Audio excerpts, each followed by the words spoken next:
Assemble!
Hey, John here. I'm the animator behind 16-Bit Scenes. An Endgame 16-Bit Scene remake seemed inevitable. Shortly after the Aquaman 16-Bit Scene dropped, James, Kenny, and I had a couple of discussions about what to tackle next, and I made sure that my schedule was clear for Endgame, knowing absolutely nothing about the plot of the movie. After Endgame came out, oh boy, it's got no shortage of scenes to pick from. There are a couple of scenes that probably would have been way easier to do, but when talking about possible candidates, I always advocated for this one. because the portal scene is by far my favorite scene in the movie. And after that was a go, I briefly stepped back and I asked myself, am I insane? Do you know how many characters that scene has? But the whole undertaking was actually surprisingly smooth.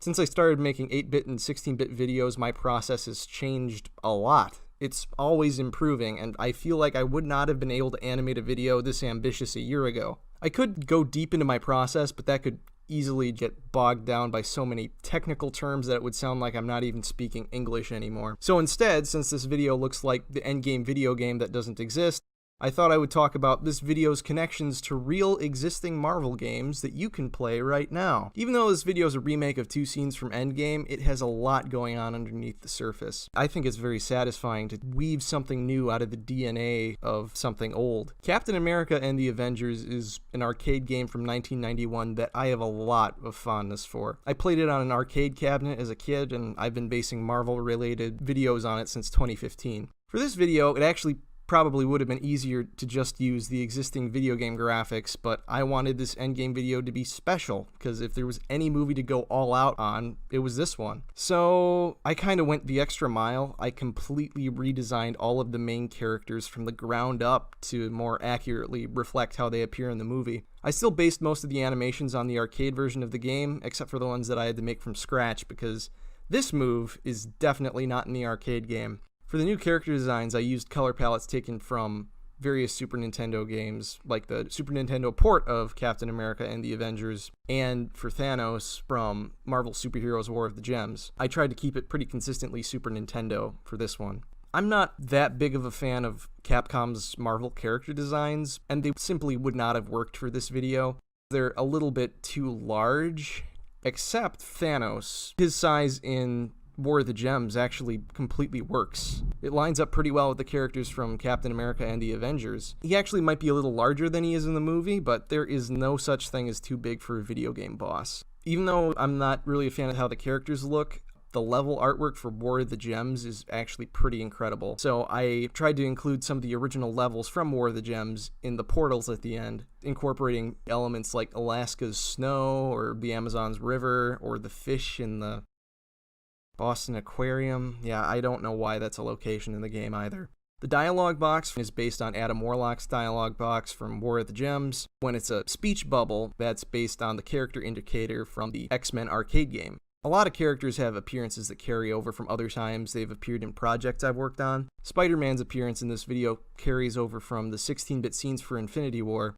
His animations in those are based on the original Spider-Man movie tie-in for the Game Boy Advance. More often than not on this video, I just ended up redoing characters from scratch because I wasn't happy with how they looked. Black Panther, Okoye, Doctor Strange, and Mantis all got facelifts. After making these for 4 years, if there's one thing I've learned, it's that no matter what sound you use, somebody is going to recognize it. So this time around, I tried to take extra care to make sure that the sounds I used were from games that were more relevant.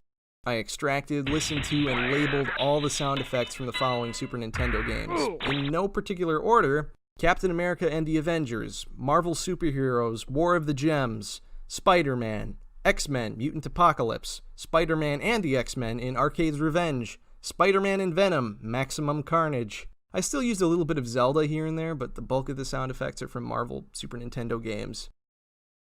Where Captain America says, "Avengers Assemble!" That line is taken from the original arcade game.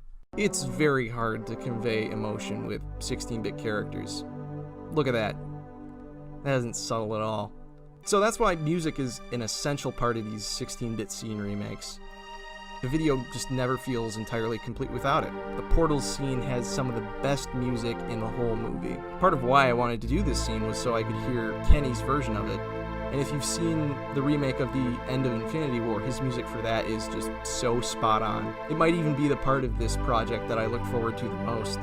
Kenny's an amazing composer. He does a lot of great stuff. Definitely check him out. I enjoyed Endgame a whole lot. So when making this video for Mr. Sunday, my main goal was to make a video that I felt was worthy. In many ways, I surprised myself by what I was able to pull off in this video, and it ended up being one of the videos that I'm probably the most proud of.